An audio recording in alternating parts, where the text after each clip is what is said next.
Is it possible that some UFO encounters might not be what they initially appear to be, namely face-to-face confrontations with extraterrestrials from faraway worlds? Might they actually be carefully stage-managed, manipulated events? Perhaps our presumed aliens are, in reality, shapeshifters from our world, entities that toy with our minds and assume the roles and even the appearances of ETs. Today, when people ponder on the matter of extraterrestrial encounters, they typically think of so-called alien abductions and the Greys, those diminutive, large-headed entities with eerie black eyes that are near hypnotic in nature. Back in the latter part of the 1940s and the early 1950s, however, things were very different, infinitely different even.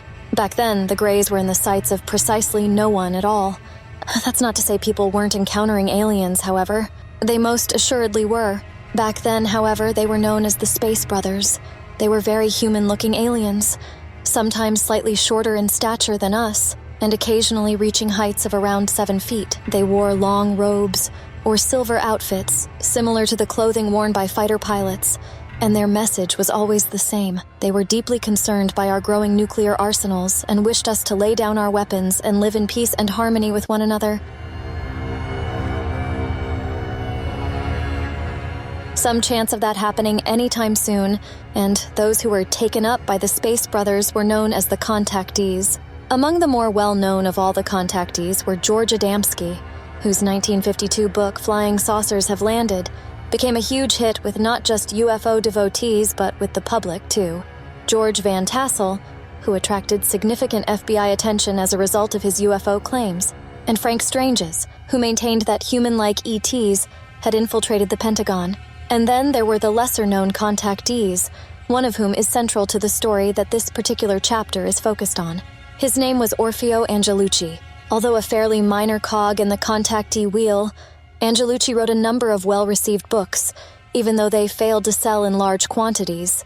They included The Secret of the Saucers and Son of the Sun, according to the man himself, who was born in 1912 and who worked for a New Jersey-based flooring company. It was in 1946 that his experiences of the otherworld variety began, something which Angelucci reveals in Son of the Sun. Angelucci had a big interest in science and aviation. In August 1946, he launched a large balloon array into the skies of Trenton, New Jersey. It was the very town in which folklore, fairy, and little people expert Wyoming Evans Wentz was born in 1878. They were balloons filled with different kinds of mold, the reason being to determine if mold was affected by exposure to different altitudes, temperatures, and air pressure. Angelucci further maintained that it was this experience which caught the attention of the Space Brothers, and who specifically chose him to further their agenda on our planet. Although Angelucci claimed numerous encounters with the Cosmic Brothers, and sisters too, it was not so much the encounters themselves that were overly significant, but the means by which the entities from the stars manifested before him. It's important to note that although Angelucci stressed it was in the summer of 1946 that aliens first took note of his work with high-altitude balloons, it was not until 1952 that the Cosmic Ones met with him face to face. By this time, Angelucci had moved to California, specifically to Los Angeles.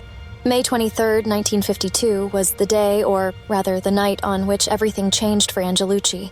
It started out as a strange day, even before the ETs arrived on the scene. From the moment he woke up, Angelucci felt agitated, worried, and had a strange sense that the day was going to turn out very weird. He was right on target.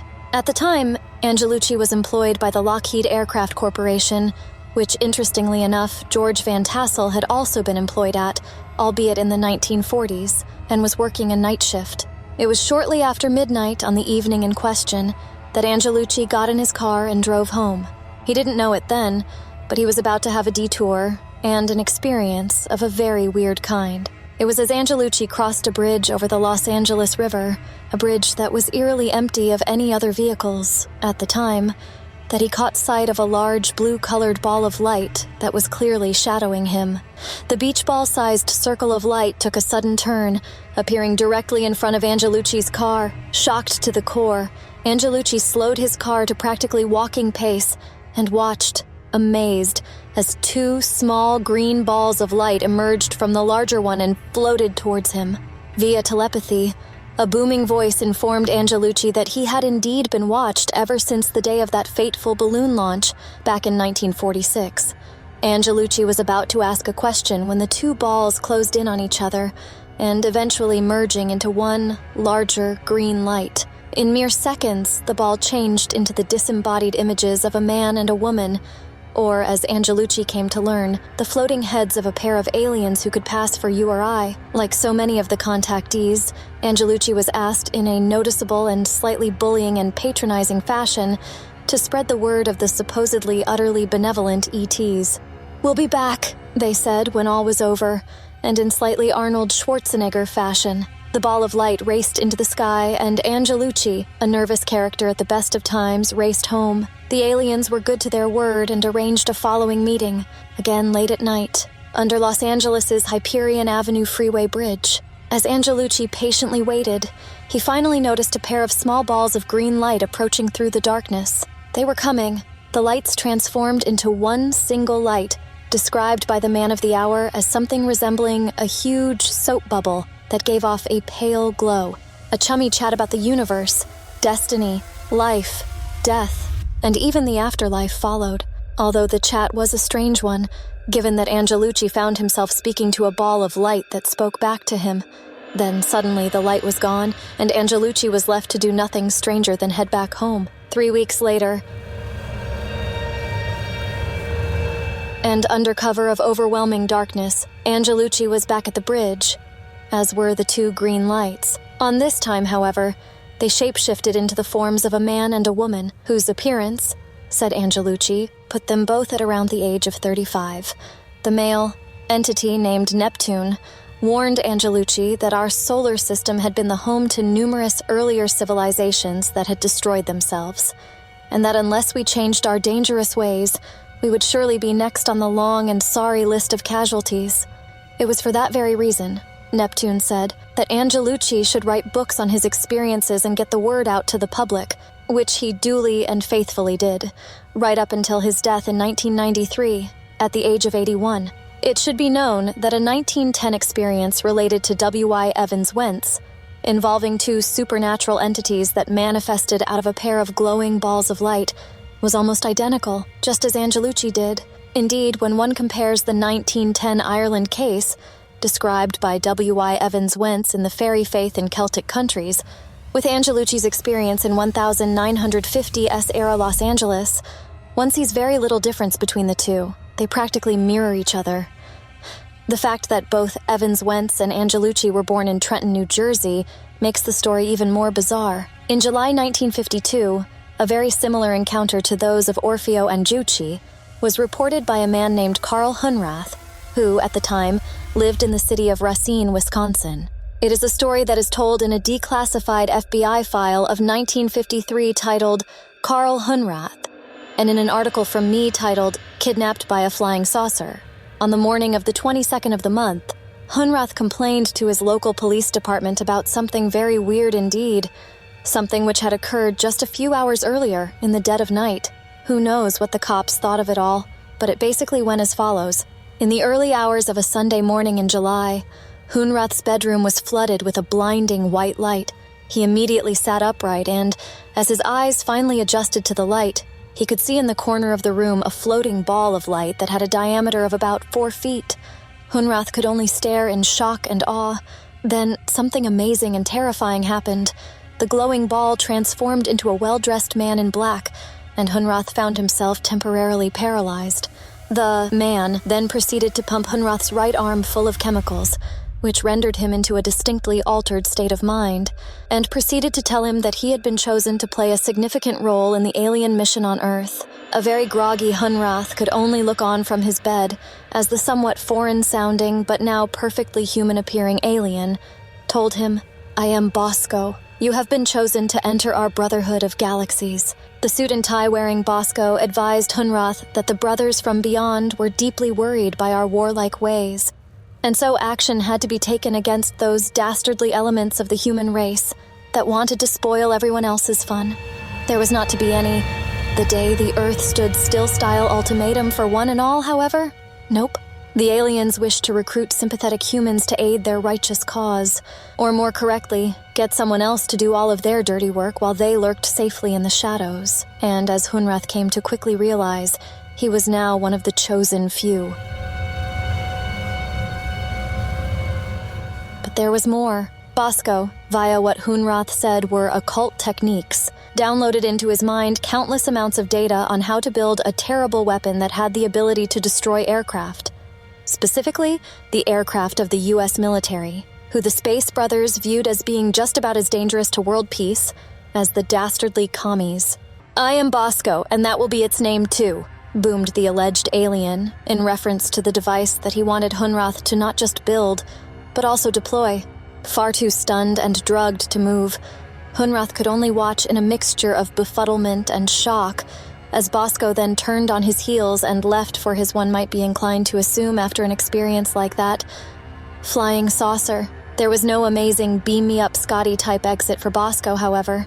For a ball of light that shape-shifted into a human-like extraterrestrial, Bosco had a very down-to-earth means of making good his departure. He pulled back the curtains of Hunrath's bedroom window, clambered out, and vanished into the depths of the early morning blackness of Hunrath's front yard. The now declassified FBI file titled Carl Hunrath reflects that Hunrath had assured the police there was no way he would even consider building Bosco and letting it loose on the world. Special agents of the Bureau were not quite so sure, however. The neighbors were soon complaining of strange noises coming from Hunrath's garage day and night, and at least 3 or 4 times per week he had a visitor who stayed for hours on end. Checks of the man's license plate by the FBI revealed he was a local, Wilbur J. Wilkinson, a subservient, Igor-like lackey to Hunrath's escalating Dr. Frankenstein. On a morning in early August, FBI agents made an unannounced visit to Hunrath's place of residence, demanding to be shown what it was that he and Wilkinson were working on in the garage. Weapon or not, to the FBI it appeared to be nothing more than a collection of radios and speakers and cables strung together. The somewhat bemused agents said their farewells and left. Had they been born into today's world, they might just as well have texted their boss. Hunrath? Bosco? WTF? Whether or not Hunrath may have anticipated getting such a visit is unknown. But what we can be sure of is that Hunrath was now a man on a mission, and with the Bureau boys snooping around, Hunrath had no choice but to head for pastures new. There was only one way he was going to achieve his goal of fame and fortune, and do the right thing by Brother Bosco. It was time to say adios to both Wisconsin and the FBI and head to where all the alien action was then taking place, California. Hunrath and Wilkinson soon hooked up with the major players in West Coast ufology at the time. That included such contactees as George Adamski and George Hunt Williamson, as well as a number of UFO researchers and investigative groups. All was going well until November 1953. That was when things came to a mysterious and ominous end. It was early on the morning of the 10th that Hunrath and Wilkinson rented a compact aircraft from a local airstrip. They headed off for what they claimed to several colleagues, just 48 hours earlier, was to be a face-to-face meeting with a group of extraterrestrials connected to Mr. Bosco.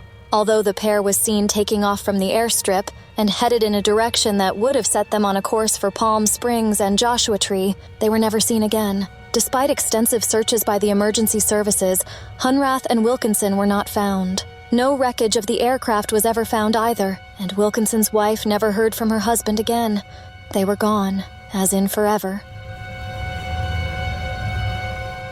The strange story of Orfeo Angelucci and the Hunrath-Wilkinson affair could be considered just a couple of odd but engaging UFO encounters of the type that one rarely sees in today's world, except for one thing. Their experiences with the morphing balls of light parallel near exactly what we saw occurred in early 20th century Ireland, as recorded by W.Y. Evans Wentz. Yet, in that case, there was no extraterrestrial component whatsoever, just fairy-like entities.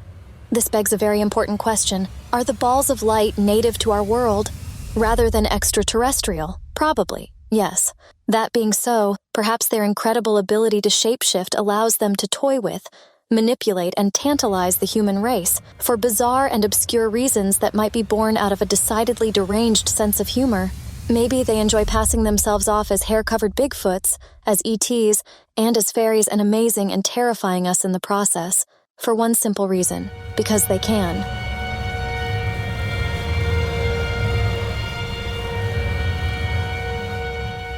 I hope you enjoyed this video. Please like and subscribe to support this kind of content. See you on the next travel.